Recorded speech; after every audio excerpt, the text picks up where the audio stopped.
What's up everybody, Noizeeh here with another Deadlock video. Today I'll give you some tips in no particular order that often get overlooked or not talked about in order to help you in your Deadlock journey. Let's get right into it. Utilize the entire map and especially rooftops. As you can see in this clip here, I'm playing Infernus and I'm going up on the roof in order to support my team. My team is currently pushing the walker here, so I'm trying to scout out what the enemy team is doing. I'm mainly looking for the Lash and Dynamo because those are the two ultimates that are very scary for my team. I'm hovering right above them as they are pushing the walker. I'm not engaging straight into the team fight. I spot Dynamo right here.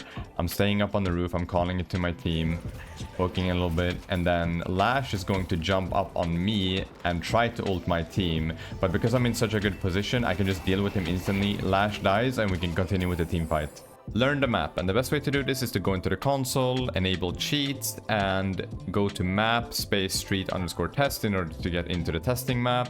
And once you're loaded in, select your hero. Input this command to enable the testing tools, and if you write noclip into the console, you can fly around the map to familiarize yourself better. I'll also make sure to put all of these commands in the description down below so you have them. Whenever you're playing your character, try to remember what works against the opponent. In this case here, I can use my suitcase to dodge Yamato's slash and a lot of her abilities, which eventually does lead to a kill. And in this example here, I know that Abrams' shoulder charge into heavy punch is not a true combo anymore after the latest patch. So I parry his punch and I get an easy kill. You're going to come across a lot of these interactions in your game, so just try to remember them between games and you will learn much faster. Heavy punches in this game have a very specific sound. Take a listen. This will make it much easier for you to parry on reaction. After a successful parry, your parry cooldown resets so you can parry right again. There's two ways of escaping in the secret shop. The first one is climbing up here, just running off the edge and pressing jump. This requires 1 stamina. However, if you know how to wall jump, you can wall jump against the curiosity shop and escape without using any bars of stamina. For this, you need to know how to wall jump properly, and this is how you do it. In order to wall jump, you need to hold the opposite key and then press jump. So if I'm jumping against the left wall, I'm holding D and then I press jump. And if I'm jumping against the right wall, I'm holding A and then I press jump. If it's a backwards jump like we do in the curiosity shop, you're holding S and then pressing jump. Another good wall jump to know is the one in base here. Normally it takes 1 stamina, but if you're getting chased and you don't have any, you can just wall jump. Whenever defending the base, instead of going back to base the normal way where I showed you the wall jump, you can take these side doors. You would be surprised how many people in high MMR games don't generally use these doors. It's kind of crazy, but it does give you a safe route back to base. You can heal up, and also they are very good whenever you're defending because you can get very good angles on the enemy team while being very safe. If you find yourself in a situation where you want to hit the ground faster whenever you're in the air, just double tap your crouch key and you'll stomp down. It does cost 1 stamina, but it's a very good way of reaching the ground faster. You can parry towers whenever you're tower diving or whenever you need to pass one in order to buy yourself some extra time and spare yourself the damage that the tower does to you. Nice try, buddy. If you press your dash key and your parry key at the exact same frame, you can get a sliding parry. It is very hard to execute, but it is super cool.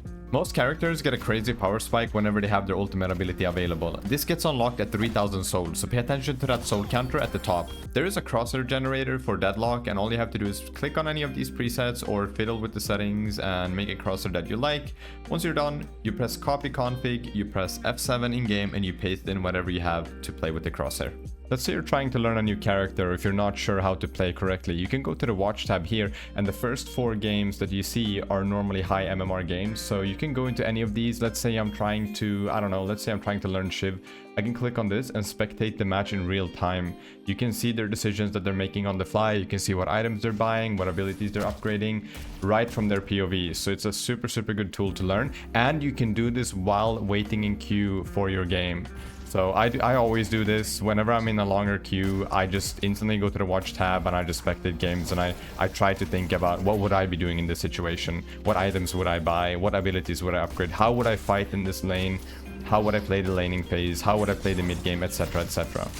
Familiarize yourself with the items in the game. You can go to resources and press browse items, and you can read about every item in the game. You don't need to instantly read everything, just read about the items that you generally build on your character. For example, if you go to Fleetfoot here, I didn't know for a very long time that it gives you a 25% increased slide distance, which is very, very good for characters like Infernus.